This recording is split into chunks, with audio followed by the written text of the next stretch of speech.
Salam BUMDes sukses. Ketemu kembali dengan aplikasi Aku BUMDes.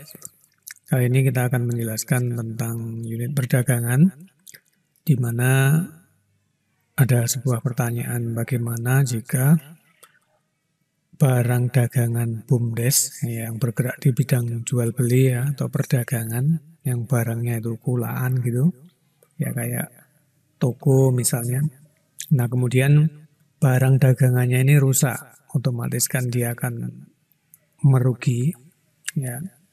Dan bagaimana cara inputnya atau memasukkan datanya dalam aplikasi atau dalam keuangannya misalnya.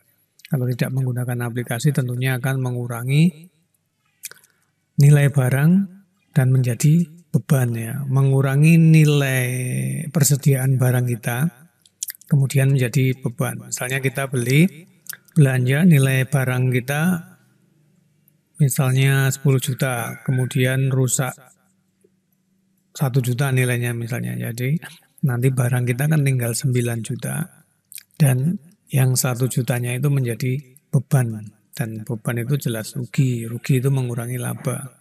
Dan juga kalau nggak punya laba ya mengurangi modal. Oke, kita coba aja dalam aplikasi kita ya. Aplikasi Aku BUMDes, kita masuk ke unit dagang. Passwordnya 1, 2, 3, 4. Nah, pertama tentunya kita dalam unit perdagangan kita siapkan dalam aplikasi kita itu adalah data pelanggan, kemudian supplier, ya, kemudian data stok, kemudian ini penyesuaian stok, dan kemudian kita lakukan transaksi pembelian. Jadi bagaimana cara membuat, kita asumsikan sudah punya modal dulu ya.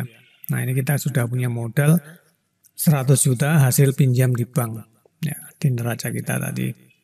Ini misalnya kita punya kas 100 juta hasil dari pinjam di bank. Kalau di neracanya dilihatnya seperti ini. Nah, kita punya modal kas unit perdagangan 100 juta, modalnya dari hutang ke bank 100 juta ya. Jadi aktiva pasifnya 100 juta. Nah, kemudian kita setting pelanggan dulu. Nah, ini asumsikan kita sudah punya pelanggan ya. Caranya cukup klik tambah, diisi aja ini kodenya, nama pelanggannya. Kalau nicknya nggak tahu, di strip aja, kemudian alamat dan nomor telepon. Gitu ya. Kemudian supplier juga demikian. Nah, kita klik tambah, kita kasih kodenya, nama supplier, nama pemasoknya, nama tokonya misalnya, terus ini misalnya nama kontaknya siapa, salesnya, alamatnya mana, nomor teleponnya gitu ya. Nah ini gunanya kalau di pemasok itu misalnya kita punya hutang berapa ke pemasoknya. Sama juga dengan pelanggannya tadi, misalnya pelanggan ini punya hutang berapa ke kita jika mereka punya hutang gitu ya. Nah kemudian setelah kita buat supplier ini kita buat daftar stok. Nah ini kita punya tes satu dagangan yang kita coba lagi ya. Kita klik tambah. Kita bikin misalnya tes 02. Nah ini barang 2 misalnya. Satuannya bis misalnya gitu ya. Ini bis. Data pemasoknya, nah ini kegunaan data pemasoknya di sini. Nah, kita buat untuk pengkodean barang. Kita klik cari, kemudian klik OK, tambahkan, udah, kemudian kita simpan. Nah ini kita sudah punya barang dagangan ya. Ada 2. Nah kemudian kita sesuaikan daftar stoknya. Kita setelah punya stok kita sesuaikan di daftar stok, penyesuaian stok ini. Nah kemudian kita klik tambah. Nah ini kita sudah ada satu barangnya. Ini kita hapus dulu aja. Misalnya kita tambahkan tanggal 12, tambah. Nah misalnya ini, oke, barang dagangan, kemudian tambah lagi barang keduanya. Nah, udah. Kita kasih harga pokok dan harga jual ya. Satuan awalnya, stok awalnya kita 0 ya, karena kita belum melakukan pembelian, jadi 0. Nah, kita misalnya harganya yang ini 10.000. Nah, 100.000 lah. 100.000. Harga jualnya misalnya 150.000. Kemudian barang yang kedua ini harganya misalnya 10.000.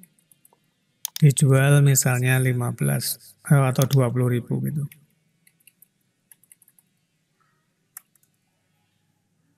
Ya, kemudian klik save row, kemudian kita klik reload. Nah, ini sudah, kemudian kita simpan datanya.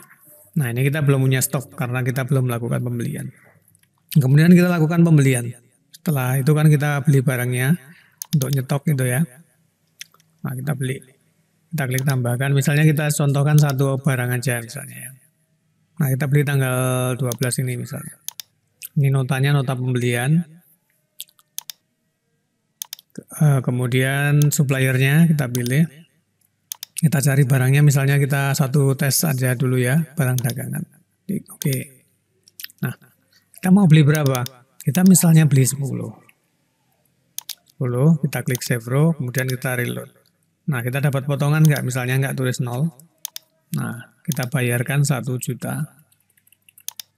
Nah, ini ya. Kemudian kita simpan. Nah, ini kalau kita lihat di data barang, daftar stok barang ini, sekarang kita sudah punya stok barang kita ini 10 kilogram nih. Sekarang satuannya kilo tadi ya. Kita beli 10 berarti 10 kilo. Nah, di penyesuaian stok juga, ini ada 10 kilo. Nah, stok masuknya 10. Ini belum ada. Nah, oke. Nah, sekarang gimana jika barang ini kita belum melakukan penjualan, tapi barang ini rusak misalnya ya. Kita rusak dan barang itu nggak bisa diretur misalnya karena perjalanan terus rusak, terus barangnya tidak bisa dikembalikan lagi. Ya. Nah, itu kita masukkan di penyesuaian kas ini untuk uangnya ini. Nah, penyesuaian kas. Nah, ini kalau sebentar ya, sebelum masuk ke penyesuaian kita cek dulu di neraca. Nah, kita sekarang modalnya tinggal 99 juta uang cashnya karena sudah diberikan barang senilai 1 juta. Nah, totalnya 100 juta modal kita. Ini juga masih tetap. Ini modalnya yang dari utang juga masih tetap di pasifannya, masih tetap 100 juta. Kemudian kita mengalami kerusakan atau penyusutan. Nah, kita tulis di penyesuaian kas nih. Ada 2 langkah nanti. Di penyesuaian kas dulu kita sesuaikan dulu posisi uangnya, nanti posisi barangnya kita sesuaikan di penyesuaian stok. Nah, ini kita masuk ke menu penyesuaian kas. Kemudian kita klik tambah. Misalnya rusaknya sekarang ya tanggal 12. Kita klik kode akun depannya. Jadi masuk ke mana? Nah, ini kita masuk ke penyusutan, beban penyusutan. Beban penyusutan. Atau nanti kita bisa bikin sendiri akunnya, misalnya beban kerusakan barang atau apa ya. Nah, ini kita sementara kita masukkan dulu di beban penyusutan. Nah, oke. Jadi didebitkan ke beban penyusutan, ke bebannya. Kemudian misalnya ini kerusakan barang dagangan. Misalnya jumlahnya berapa? Tadi kita belinya, harga belinya 100.000. Misalnya kita rusak 2, berarti 200.000 ya. Kerusakan barangan, misalnya ini 2 kilo, misalnya kan tadi 2 kilo. Nah, per kilonya 100.000. 100.000. Nah, ini berarti jumlahnya 200.000. Nah, ini dikreditkan dari mana? Dikreditkan atau dikeluarkan dari mana? Dikeluarkan dari persediaan barang. Kita cari akun persediaan barang. Nah, persediaan. Nah, kita cari. Nah, ini akun persediaan barang, kita klik, kemudian kita OK. Nah, kemudian kita simpan datanya. Nah, ini di persediaan barang kalau kita lihat di neracanya sudah berkurang. Nah, uang kita 99 juta ini masih. Nah, kita hanya barangnya sekarang tinggal nilainya 800.000. Nah, kita mengalami kerugian. Kerugiannya masuk di sini, mengurangi laba berjalan nanti. Ya, kita mengalami kerugian nilainya 200.000. Nah, oke. Ini nilai uangnya. Kemudian kita cek di penyesuaian stok karena stoknya kan sekarang nggak 10 lagi. Nah, ini karena di sini akhirnya ada selisih nih, selisih 200.000 karena kita masih punya stok 10. Nah, sekarang stoknya kan juga berkurang. Jadi kita masuk sekarang setelah kita ke penyesuaian kas, kita masuk ke penyesuaian stok. Penyesuaian stoknya. Nah, kita klik ini yang 10 ini, kita klik. Kemudian kita edit. Nah, oke, kemudian kita edit. Stoknya kita tulis 8 sekarang. Ya. Karena barangnya tinggal 8. Kemudian simpan. Nah, keterangannya tadi sudah ada di penyesuaian kas tadi bahwa barangnya rusak 2. Nah, ini kita barangnya ditulis tinggal 8. Ya. Nah, sekarang kita bisa kalau kita cek neraca tetap masih. Nah, ini masih sama. Tapi sekarang kita cek di penyesuaian stok tinggal 8. Nah, ini sudah 0, ini nggak ada selisih. Ya, barangnya tinggal 8.